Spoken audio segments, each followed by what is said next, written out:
Okay, I'm going to try to record this video again. Had some technical difficulties with the last one, and I'm going to have a bit of lighting issues. Again, this is me basically taking a video of a picture on a computer screen, just to kind of get through the backlog of WIPS. And then as I am working on them and provide a more continual WIP update, then I'll do more close-up views. We're starting with Hooligan's Hangout by Glendon Place. It's a my first Glendon Place. It's done on Fabric Flare Ghost fabric, and I don't have very many stitches here. Just kind of the beginning of the cemetery, top of the cemetery gate. Next to it is Where I Stand on the Brooks Book Publishing Advent Calendar. Again, I'm doing this all on one piece of fabric, hoping that my niece will come up with a great way to have this to be shared between her two children, her boy-girl twins. The first one is I think it's Katie Kitty. The second one is the polar bear. I can't remember his name. I think he's Pete. And then the little mouse. She's number 3. And then I've started number 4, which is the Scotty dog.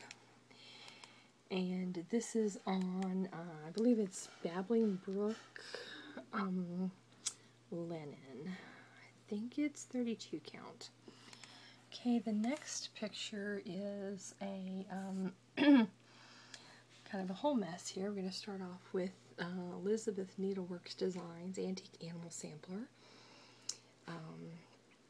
I am kind of known for my love of animals, and this pattern was picked out for me by a friend who said, you know, this just screamed my name all over it. I've barely started it. I have the beginnings of the border row. Beneath that, I have kind of my first, I guess it would be my first blackwork piece. It's a needle book, and I've started the stitches here. And then beneath that is a dog pattern from Rivera's called All I Need Is Love and a Dog. And it's just listed on, you know, any kind of fabric you choose, but it lists a solid patterned fabric. But the way the picture was taken for the cover, it appeared that it had some variegation in the fabric. I couldn't find anything that I really loved variegated wise. I decided to go off a completely other direction and just pick some this paw print fabric. I think this again might be a Fabric Flare fabric. This is just a 16th cut of it to test, so I'll probably be not finishing this whole pattern on this. I'll wait till I have a larger piece if I like the colors together. Next to it here is a Shepherd's Bush snowman. There's a whole series of these snowmen that are different, like the red snowman and the blue snowman and the stone snowman, etc. So this is very poor picture quality, but this is snowman has some specialty stitches in the borders. I'm not sure if I'm going to do those or not. Heading up here, this is the project that is technically a UFO. I haven't touched this in about a year. I started stitching in March of 2014, and this was probably the second project I started. It's a kit, and I'll show its kit here in the next slide over. But this is finished except for the back stitching. This is another project that I followed the directions on and waited until I got to the end to do the back stitching, and it's been very daunting, and so I have not finished that yet. The red and green pieces are my 2 starts of a snowman.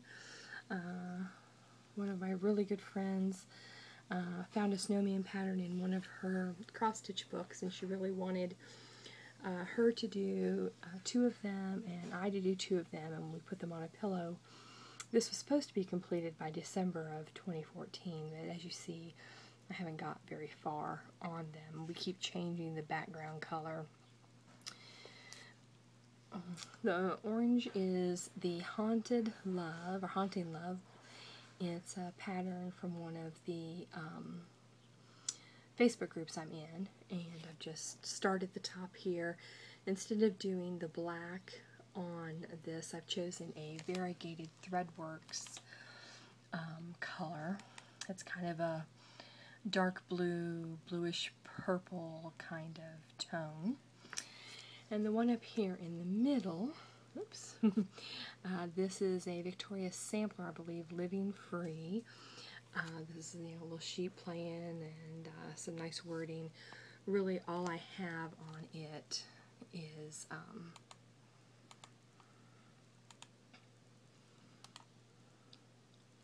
sorry. Okay, I'll have to learn how to edit. All I really have on it is kind of the beginning of a tree trunk and a couple of the words. Kind of going to go down here and see the pattern, or the front of the pattern for the kit that is the lighthouse, and it comes with this mat. So when I'm completed, I'm not sure if I'm going to use that mat in it or use the mat for something else, but that's how it originally was designed. The next one is a gold collection kit of a rose. This is the very first cross stitch that I put needle to cross stitch fabric on in March of 2014, and I'm still not finished. Again, I followed the directions and waited till the end for back stitching, and I kept getting lost and having to rip it out. So there is about 50% of the back stitching still to do on this piece before it is finished. Up here to Blackbird Designs, this is a poor quality picture of Pumpkin Farm. This is part of the Anniversaries collection, and I didn't realize it was a whole collection, so now that I do know that, once I obtain all of the rest of the collection, I will go ahead and restart this on a larger piece of fabric and put all of the pieces on one. This is a JBW Designs Santa. I love how it looked on the cover. It shows a white background, which I didn't find a white that I was pleased with. I wanted a little bit of opalescent, and the white, my local needlework shop was out of the white opalescent. So I went a completely different direction with this dark blue. It's an 18 count Ada overdyed opalescent, and all of the colors that the pattern called for show up really well, except for the greens for the sleigh, and basically it's an outline. So my outline does not show up, so I will be ripping out the sleigh and choosing either another color, well, most likely another color, but also I will probably fill the complete sleigh in so that it shows up better so that I can finish this. So this is another project that has very little to be considered finished, but another one that I keep kind of getting stuck on.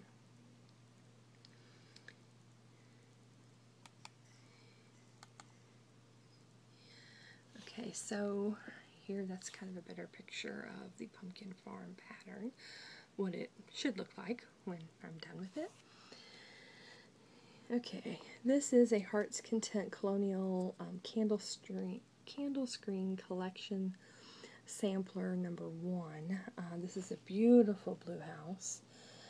This was gifted to me by a friend who knew that I needed to make a welcome housewarming gift for a friend who just bought a new house. However, it's working on some fabric I'm not used to and over one, and so as you can see here, I only have, a few stitches started on that. Welcome Spring is a pattern that kind of came complimentary with the purchase of the new Crescent Colors or Classic Colorworks threads, called Welcome Spring, shown on kind of a cream background. Some of the ladies at our local needlework shop found a lot of this celery and white checked plaid fabric and decided to use that, so I joined in. And this is all I have of it, is the beginning of the top and left part of the border. Little House Needleworks, Trustworthy and True, is a pattern I was making for myself, my first attempt at linen and my first attempt using silks. And after I started the pattern, my friend got married, so I moved it over to a pink wedding dress, and I need to change the hair to a blonde. And then I'm changing the Trustworthy and True out of the pattern because I did not count correctly, and instead of ripping the whole pattern out, I decided to try to modify it. And then, so all that really needs done right now is the changing of the hair of the bride and the name of the couple and their wedding date put in the bottom banner. The picture, the video is getting quite long, so I will stop here and wish everybody a great day. Hope everyone had a wonderful Mother's Day and have some great Memorial Day plans in the works, and keep making those many more memories. Alrighty, bye-bye.